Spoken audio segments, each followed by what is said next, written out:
Welcome back. You're watching the midweek edition of Business Morning on Channels Television. The conversation on the program today is going to be on the Information Communication Technology ICT sector.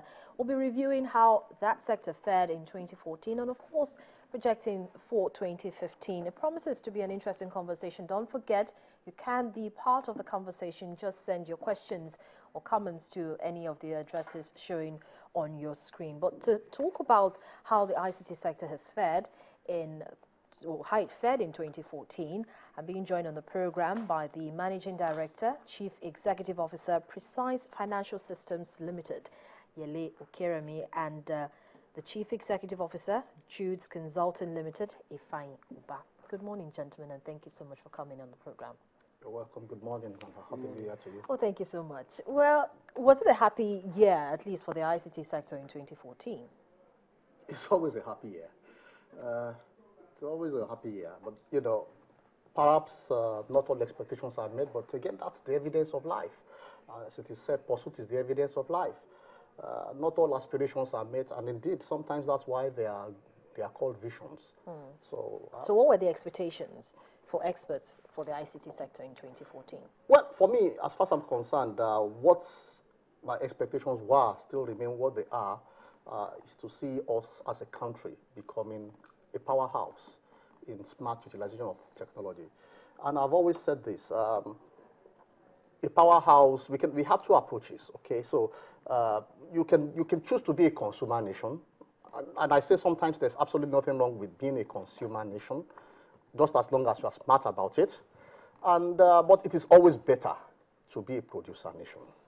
Now, when I say consumer nation, it means you are consuming with a view or a vision to becoming self-sustaining and to being able to produce. And like I said, ultimately becoming a producer. Last year, Nigeria did one or two very good things. Nigeria hosted Demo Africa, which is a very big thing for us. And I mean, clearly, Nigeria is going to host it again this year. There's so much innovation going on in the ecosystem, which is very good. Shows that Nigerians we are coming up. We're being recognized, and indeed, we are doing very good things. If you look at the payment systems in Nigeria today, we are getting mature. As a matter of fact, quite a number of other countries that we used to think that we could defer to are coming to us to ask us, what are we doing? How are we doing it? So I think that's not bad. But of course, we are not yet there. We have a very long way to go. But if we continue at that pace, perhaps we will get there. So, do you also agree with Yele that 2014 for the ICT sector there were so many highs rather than lows? Yeah, I agree with him. We had some good moments. You know, in the banking sector, we had the launch of the DVN. You know, trying to help curb the failure of other conventional security systems we had before now, which was the passwords and the pins. So BVN is on board, and hopefully by middle of this year, it will be well, you know, in full view for everybody to use. From the banking sector, in internet usage, we had a huge increase. Nigeria has about over 70 million internet users, despite our low rating on the IDI rating system, which is the internet, you know, the index of internet users around the world. We are still 133. And if you look at the volume of Nigerians on the internet, about over 70 million. So if you have about 70 million people using internet in Nigeria, and yet we are still as low as 133 on their rating, then we need to, you know, look at what is happening, you know, apart from just giving people the internet. How do they use it? What do they use it for? The skill set, you know, because most of the people using it are just in the cities. Yeah, because, you know, that was one of the challenges that a couple of, you know, people that I had a conversation with actually said human capacity deficit. It seems to be one of the lows, at least for the ICT sector. And so with what you've just said, actually, you know, we have such a huge number of ICT or internet users, but still on the index, we're still ranked 133. So how can that be improved? I think we should look at people with such high volume of internet users. The US, about 207 million. China, about 300. India, over 245 million. Look at what they are doing, you know. Let's take it beyond giving people, like you've seen people launch 4G internet. And if you ask the users of this 4G, they'll tell you it's not anything far from the 3G. You get. So what you see is, I always call it cowboy entrepreneurship in the ICT. People just bank on these big names, and they start ripping off Nigerians. Last year we had cloud computing. Yes. It was the reigning vocabulary in the ICT world, and all sorts of schools are springing up here and there, taking money from young people to run ICT, to run cloud computing classes.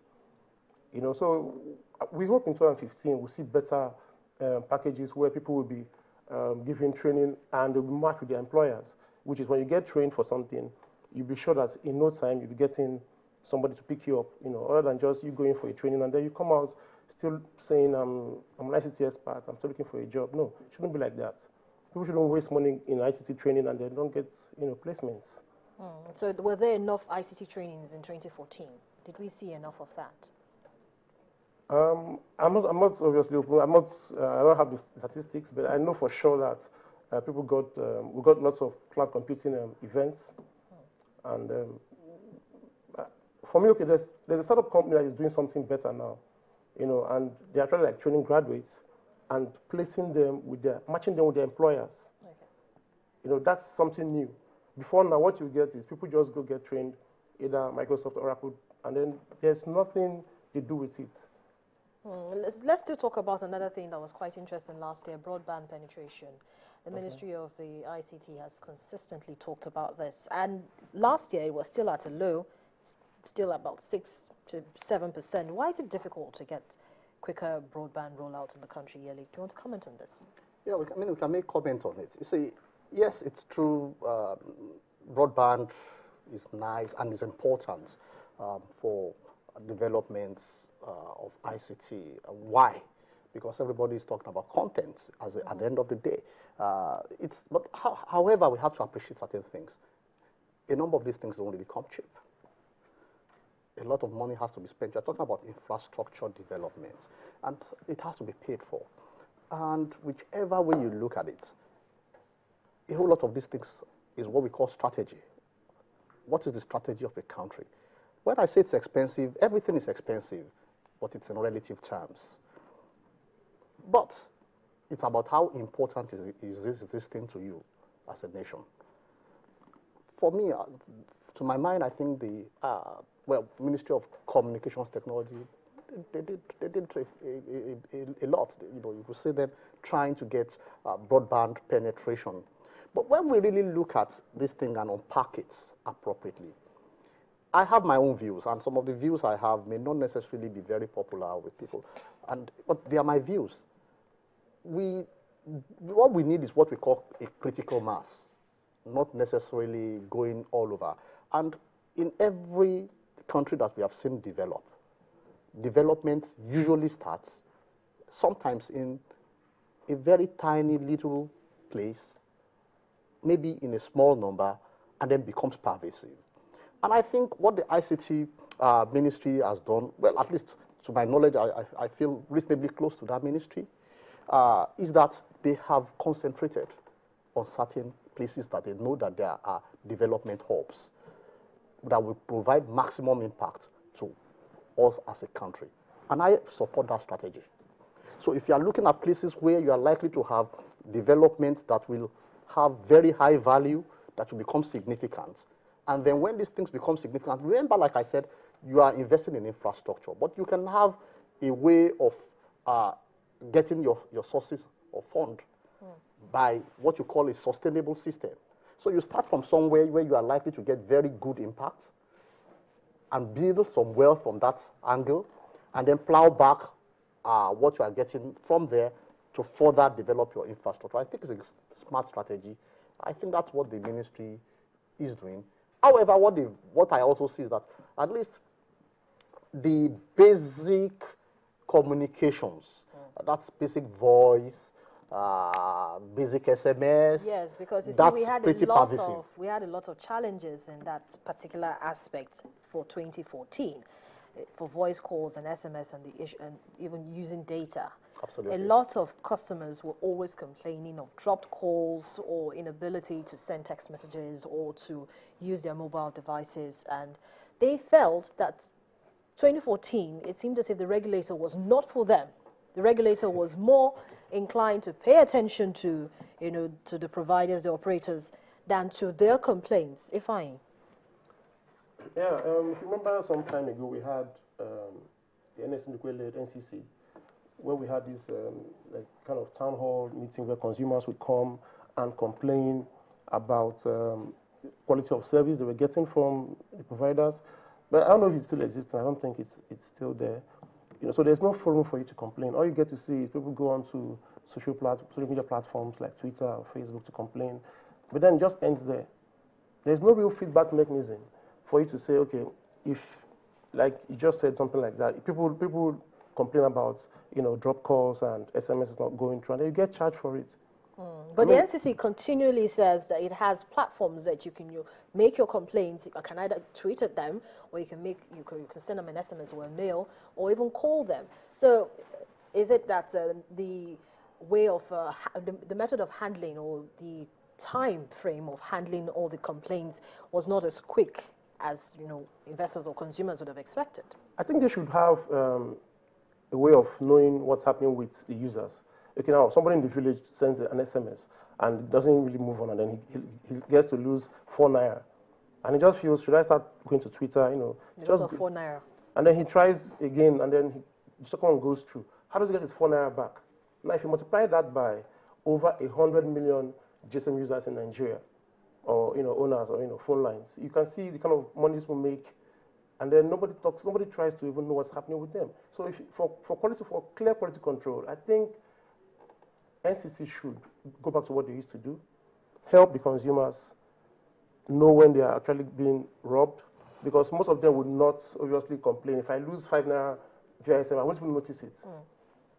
So for everyday Nigerian, I think NCC should do better than just telling us to go to a particular website to play our complaints. How much would it take to be on the website to complain for 5 naira? There should be a system that tracks usage. A system that tracks calls that were dropped. And then maybe after a week, like when you go to your ATM, you make a withdrawal and then you get debited and you don't see the money.